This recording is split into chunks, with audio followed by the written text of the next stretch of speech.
이번 시간에는 범주형 변수의 요약에 대해서 살펴보도록 하겠습니다. 범주형 변수는 어떤 특징이 있고 어떤 기술 통계량을 계산해야 하는지 또 어떤 차이를 확인해야 하는지 같이 살펴보시죠. 이미 앞에서 이야기했던 것처럼 범주형 변수는 관측치들이 정해진 몇 개의 값만을 가질 수 있는데요. 이렇게 범주형 변수의 관측치들이 가질 수 있는 값들을 묶어 수준이라고 부릅니다. 예를 들어 성별이라는 변수에서 관측치들은 남, 여라는 값을 가질 수 있으니까 성별이라는 변수의 수준은 남과 여가 됩니다. 같은 의미로 어떤 회사 고객의 연령대는 10대부터 60대 이상까지 다양할 수는 있지만 값이 한정적이니까 10대, 20대부터 60대 이상까지를 연령대 변수의 수준이라고 할 수 있습니다. 분석 방법에 따라서 수준이라는 표현 대신에 처리나 그룹이라는 표현을 쓰기도 하는데요. 아무튼 범주형 변수의 요약에서는 수준이 중요한 역할을 합니다. 범주형 변수를 요약하기 위해서는 일단 먼저 수준별로 관측치를 나눕니다. 성별이라는 변수가 있다면 관측치를 남자와 여자로 나누는 거죠. 그런 다음에는 역시 수준별로 관측치 개수를 셉니다. 남자는 몇 명인지 여자는 몇 명인지 사람 수를 세면 되죠. 끝으로는 표로 예쁘게 정리하면 되는데요. 말을 어렵게 해서 그렇지 우리가 너무나 잘 알고 잘 할 수 있는 아주 간단한 요약 표 만들기입니다.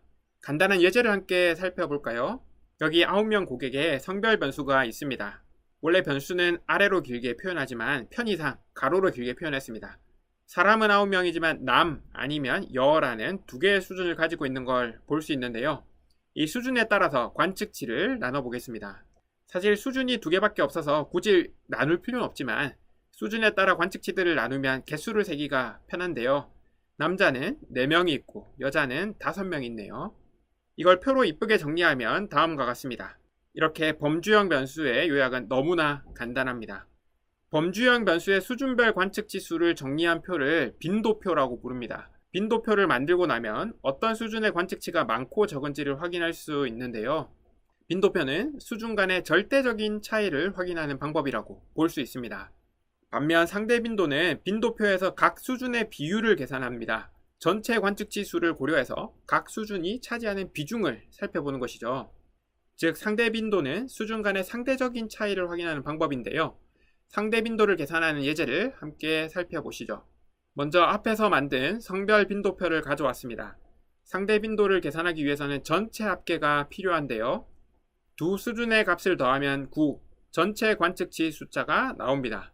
그런 다음에는 각 수준의 수를 전체 관측치 수로 나눠주면 되는데요. 남자는 9명이니까 9로 나눠주면 0.44, 여자는 5명이니까 9로 나눠주면 0.56이라는 값을 가지는 것을 확인할 수 있습니다. 당연히 전체 합계는 1이 됩니다. 이렇게 수준들의 비율로 채운 표를 상대 빈도라고 부릅니다. 차이를 확인할 때는 숫자만 계산하는 것이 아니라 다양한 그래프를 활용하는데요. 범주형 변수는 막대 그래프와 원 그래프로 시각화할 수 있습니다.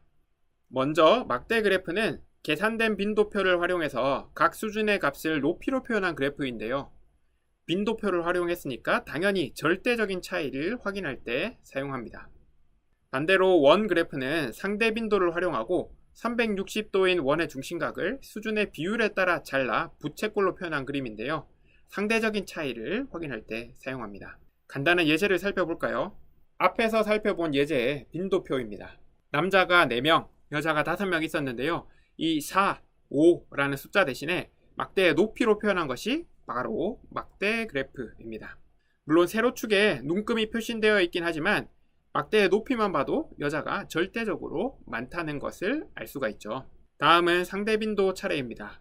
여자가 0.56으로 더 많은 비중을 차지하고 있는데요. 이렇게 원 그래프를 그려보면 어떤 수준의 상대적인 비중이 높은지 눈으로 확인할 수 있습니다. 이렇게 한 범주형 변수에 대한 요약이 끝났습니다. 수준만 잘 확인하면 범주형 변수의 요약은 크게 어렵지 않은데요. 표를 만들고 상대 빈도로 바꾸고 막대 그래프나 원 그래프로 잘 표현만 하면 됩니다. 근데 지금부터 살펴볼 수치형 변수는 좀 더 복잡해집니다. 다음 시간에는 수치형 변수의 요약 방법에 대해서 살펴보겠습니다.